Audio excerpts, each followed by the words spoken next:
महाराज जी, ये जो महाकुंभ लगा है इसमें हम पहले देखते थे कि बहुत बड़ी उम्र दराज जो लोग आते थे। अब जो मैं आपके बगल बगल भी देख पा रहा हूँ तो युवाओं की संख्या बढ़ती जा रही है। वस्तुतः पहले लोगों ने ये सोचा था कि केवल मुक्ति का ही साधन है और इसलिए वो लोग ही धर्म की ओर मुड़ते थे जो मुक्ति प्राप्ति की आकांक्षा रखते थे।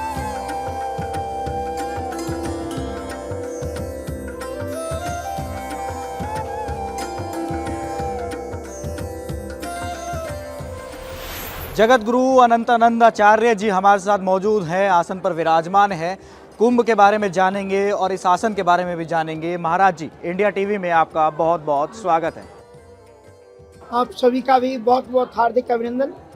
इस हिंदू महामहोत्सव का ये जो महाकुंभ तीर्थराज प्रयाग 2025 में समायोजित है, इसमें अपार श्रद्धा और उत्साह के साथ में उमड़े हुए समस्त श्रद्धालुओं व इंडिया टीवी के माध्यम से विश्व के कोने कोने में सनातन धर्मावलंबी और भारत देश के प्रति आस्था रखने वाले सभी सज्जनों के प्रति बहुत बहुत बधाइयाँ।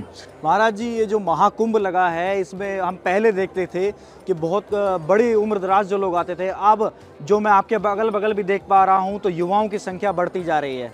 अब आने वाले सनातन धर्म को किस तरफ देखते हैं? जिस तरह युवाओं का जो एक गठजोड़ बना है, एक योग्य बना है, तो महादेव की तरफ प्रति बढ़ते जा रहे हैं।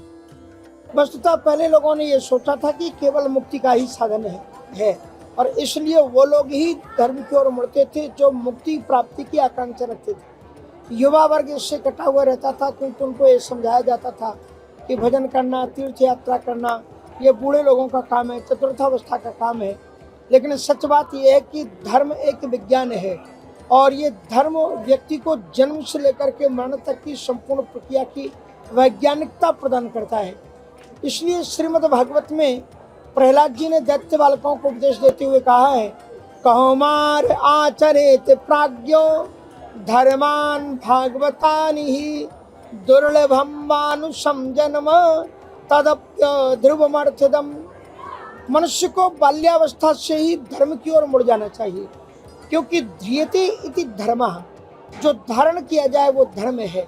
और धर्म का केवल ये मतलब नहीं कि आपने वस्त्र पहन लिए, टीका लगा लिया, एक लोटा जल चढ़ा दिया।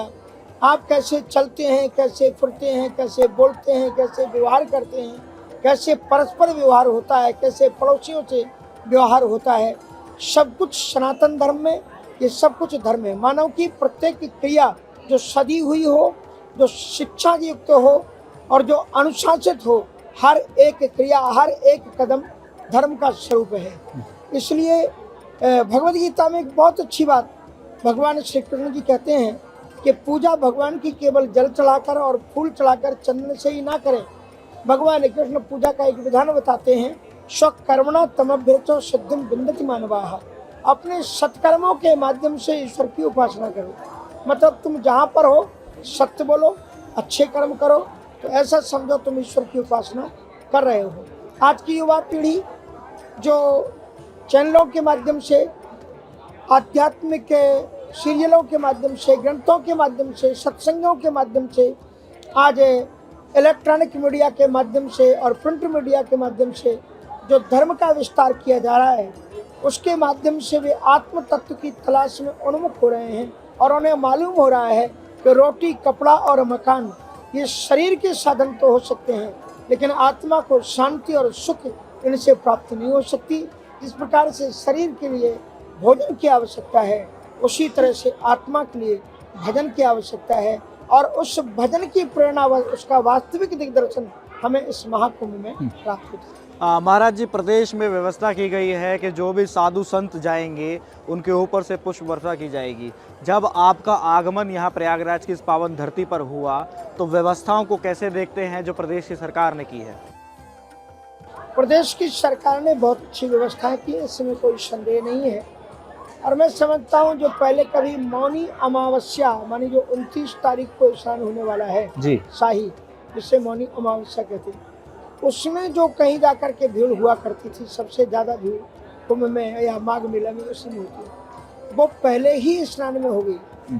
मैं तो ये कहना चाहूँगा शायद मुझसे ज़्यादा प्रशासनिक तंत्र सावधान हो गया होगा क्योंकि इस कुंभ को संभालना बहुत आसान नहीं होगा।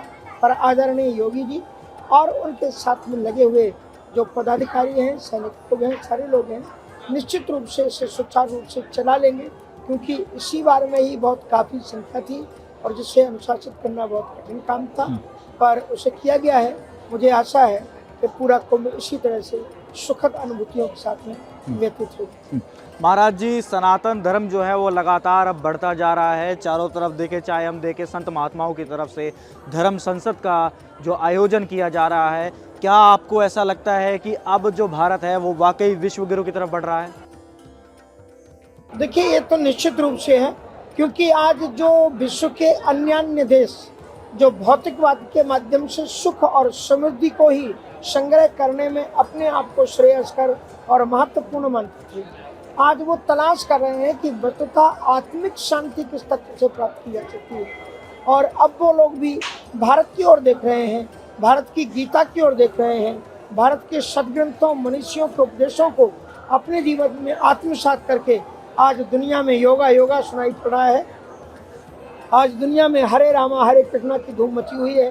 तो निश्चित रूप से संसार के लोग इस अध्यात्म के माध्यम से, सनातन धर्म ये धर्म नहीं है, एक मानव जीवन जीने की शैली है, एक कला है, और बिना इस हिंदू धर्म को जाने हुए कोई मानव जीवन की सुखद शैली के साथ में मानव जीवन नहीं जी सकता। महाराज जी, इंडिया टीवी से बात करने के लिए आपका बहुत बहुत धन्यवाद। और सभी कुंभ में जो पधारे हैं लोग, उनसे अगर कोई विशेष अपील आप करना चाहे तो? मैं केवल इतना कहना चाहूँगा कि देखिए, ये महामहोत्सव हिंदुओं का है, सनातन धर्मावलंबियों का है, और प्रत्येक उस धर्मावलंबी का है जो ईश्वर को मानता है। वो भले ही हिंदू धर्म का ना हो, पर यदि आस्थावान है, सात्विक व्यक्ति है, तो सभी का मेला है और इसमें सभी जाति और धर्म के लोग यहाँ पर एकत्र होते हैं। मैं केवल इतना कहना चाहूँगा कि हमें हर एक चीज़ के लिए सरकार की प्रतीक्षा नहीं करना चाहिए। आप यहाँ पर जिस प्रकार से भी मदद कर सकते हैं, चलने में, फिरने में, लक्ष्य तक पहुँचाने में, खोए हुए सामान को देने में, या कोई असहाय है उसे ठिकाने तक पहुँचाने में, तो आप अपने महोत्सव को गरिमामय बनाएं। किसी भी प्रकार की इसकी गरिमा नियमों को भंग करके ना करें, सरकार के नियमों का पालन करें। संतों के सानिध्य में भी जाएं तो अपने मादक द्रव्यों का त्याग करना चाहिए। हम देख रहे हैं कि कुंभ में भी लोग मादक द्रव्यों के साथ में गांजा, चिलम, अफीम लेकर के आए हुए हैं, वह ठीक नहीं है। इससे हमारे सनातन धर्म की गरिमा गिरेगी, और ऐसे जो लोग हैं उन्हें सरकार को सूचित भी करना चाहिए और उन पर प्रतिबंध लगना चाहिए। चारों तरफ ये कागज, ये कपड़े के टेंट होते हैं, किसी प्रकार से अग्नि की कई दुर्घटना भी हो सकती है।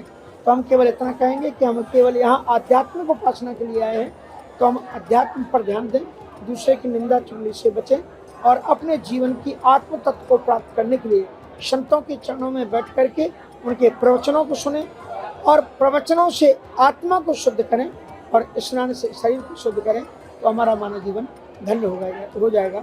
जय श्री राम। महाराज जी, धन्यवाद, बहुत धन्यवाद जी।